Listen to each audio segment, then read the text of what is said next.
ఓం సాయిరామ్, ఓం సాయిరామ్, ఓం సాయిరామ్. అందరు బాగున్నారు కదా?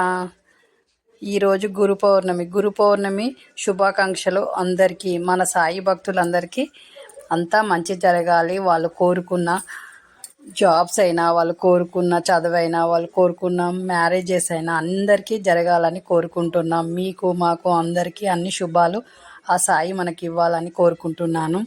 ఈరోజు మన సాయి ఇచ్చే సందేశాలు విన్నారంటే అన్నీ మీరు కోరుకున్న కోరికలన్నీ నెరవేరుతాయి.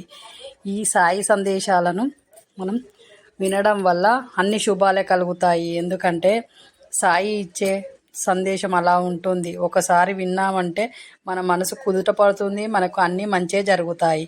సాయి సందేశాల వల్ల మనకు మంచి ఎప్పుడైనా జరుగుతూనే ఉంటుంది. అట్లా ఎన్నోసార్లు మనము విన్నాము, మనకు మంచి జరిగింది, మనం చూసాము కూడా. అలాగే మన సాయి భక్తులందరికీ సాయిబాబా ఆశీస్సులు ఎప్పుడూ ఉంటాయి. ఎందుకంటే సాయిని నమ్ముకున్న వాళ్ళకి ఎన్నడూ చెడు జరగదు. సాయి అని పిలిచినా పర్వాలేదు, వెంటనే పలికే దైవం లాగా సాయి ఉంటాడు.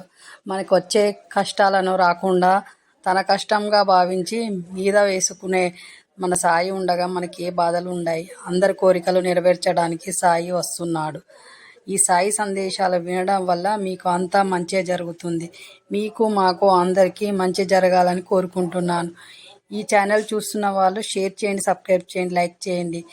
మాకు ఈ ఛానల్కి సబ్స్క్రైబ్ చేసిన వాళ్ళందరికీ థ్యాంక్ యూ. ఇక మీదట చేసే వాళ్ళందరికీ కూడా థ్యాంక్ యూ చెప్తున్నాను. ఈ ఛానల్కి సపోర్ట్ చేయండి. దానివల్ల అందరికీ మంచి జరుగుతాయి. మంచి మంచి వీడియోలతో మళ్ళీ మీ ముందుకు వస్తాను. సాయి సందేశాలు వినండి. మనం చేసే అతిపెద్ద తప్పేంటంటే మనం ఆడపిల్లల్ని పరాయి సొత్తు అనుకుంటాం.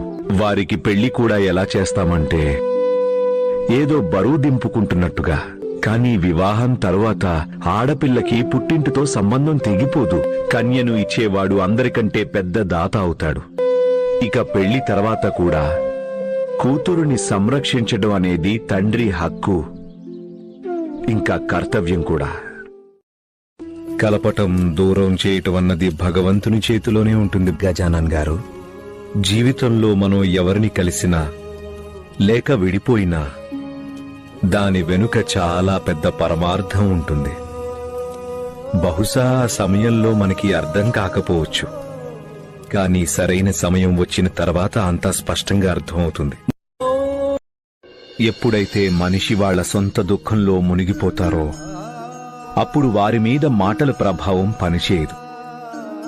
అలాంటప్పుడు మనమే మరో మార్గం ఏదైనా ఆలోచించాలి. ఎప్పుడైతే మాటలతో చెప్పటంలో అసఫలమవుతామో అప్పుడు మనం ఉదాహరణల తల్లిదండ్రులు కూడా చెట్టులాంటి వాళ్లే. ఇక పిల్లలు కొమ్మల్లాంటి వాళ్ళు. ఒకవేళ కొమ్మ విరిగి పడిపోయినా చెట్టు మాత్రం సజీవంగా ఉండొచ్చు, కానీ మచ్చ శాశ్వతంగా ఉండిపోతుంది. సరిగ్గా ఇదే విధంగా పిల్లలు దూరమైనప్పుడు తల్లిదండ్రులు శారీరకంగా జీవించుండొచ్చు, కానీ ఎడబాటు గాయం వారిని మానసికంగా. ఒకవేళ మనకు ఎవరైనా చెడు చేస్తే మనం దాన్ని గుణపాఠంగా తీసుకొని ఇక మీదట జాగ్రత్తగా ఉండాల్సి ఉంటుంది. ప్రతీకార భావనతో నష్టం కూడదు, ఇంకా ఎక్కువ నష్టం జరుగుతుంది. మనం చేసే అతిపెద్ద తప్పేంటంటే మనం ఆడపిల్లల్ని పరాయి సొత్తు అనుకుంటాం. వారికి పెళ్లి కూడా ఎలా చేస్తామంటే ఏదో బరువు దింపుకుంటున్నట్టుగా. కానీ వివాహం తరువాత ఆడపిల్లకి పుట్టింటితో సంబంధం తెగిపోదు. కన్యను ఇచ్చేవాడు అందరికంటే పెద్ద దాత అవుతాడు. ఇక పెళ్లి తర్వాత కూడా కూతురుని సంరక్షించడం అనేది తండ్రి హక్కు, ఇంకా కర్తవ్యం కూడా. కలపటం దూరం చేయటం అన్నది భగవంతుని చేతిలోనే ఉంటుంది గజానన్ గారు. జీవితంలో మనం ఎవరిని కలిసినా లేక విడిపోయినా దాని వెనుక చాలా పెద్ద పరమార్థం ఉంటుంది. బహుశా ఆ సమయంలో మనకి అర్థం కాకపోవచ్చు, కానీ సరైన సమయం వచ్చిన తర్వాత అంతా స్పష్టంగా అర్థమవుతుంది. ఎప్పుడైతే మనిషి వాళ్ల సొంత దుఃఖంలో మునిగిపోతారో అప్పుడు వారి మీద మాటల ప్రభావం పనిచేయదు.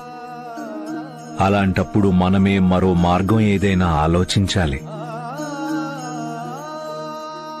ఎప్పుడైతే మాటలతో చెప్పటంలో అసఫలమవుతామో అప్పుడు మనం ఉదాహరణల తల్లిదండ్రులు కూడా చెట్టులాంటి వాళ్లే. ఇక పిల్లలు కొమ్మల్లాంటి వాళ్ళు. ఒకవేళ కొమ్మ విరిగి పడిపోయినా చెట్టు మాత్రం సజీవంగా ఉండొచ్చు, కానీ మచ్చ శాశ్వతంగా ఉండిపోతుంది. సరిగ్గా ఇదే విధంగా పిల్లలు దూరమైనప్పుడు తల్లిదండ్రులు శారీరకంగా జీవించుండొచ్చు, కానీ ఎడబాటు గాయం వారిని మానసికంగా. ఎప్పుడైతే మనిషి వాళ్ల సొంత దుఃఖంలో మునిగిపోతారో అప్పుడు వారి మీద మాటల ప్రభావం పనిచేయదు. అలాంటప్పుడు మనమే మరో మార్గం ఏదైనా ఆలోచించాలి. ఎప్పుడైతే మాటలతో చెప్పటంలో అసఫలమవుతామో అప్పుడు మనం ఉదాహరణల. విన్నారు కదా మన సాయి సందేశాలు. దానివల్ల అందరికీ మంచి జరుగుతుంది. సాయి ఆశీస్సులు అందరికీ ఉంటాయి. ఈ సాయి సందేశాలు విన్న వాళ్ళందరికీ మంచి జరగాలని మేము కూడా కోరుకుంటున్నాం. మాకు కూడా మంచి జరగాలని మీరు కోరుకోండి. అందరికీ మంచి జరుగుతుంది. అందరి మంచి కోరుకునే మనకు ఎప్పుడూ అంతా మంచిగా జరుగుతూ ఉంటుంది. ఎందుకంటే సాయి భక్తులు అంటేనే అందరూ మంచివాళ్ళు. సాయికి మనము చెప్పుకునే బాధలు ఏవైనా తీర్చడానికి సాయి ఎప్పుడు సిద్ధంగానే ఉంటాడు. కాబట్టి ఈ సాయి సందేశాలు వినడం వల్ల అంతా మంచి జరుగుతుంది, అన్ని శుభాలే కలుగుతాయి. అందరికీ మంచి జరుగుతుందని మేము ఆశిస్తున్నాము. మీకు మంచి జరగాలని కూడా మేము కోరుకుంటున్నాము. ఈ ఛానల్ చూస్తున్న వాళ్ళు షేర్ చేయండి, సబ్స్క్రైబ్ చేయండి, లైక్ చేయండి. మాకు సబ్స్క్రైబ్ చేసిన వాళ్ళందరికీ థ్యాంక్ యూ.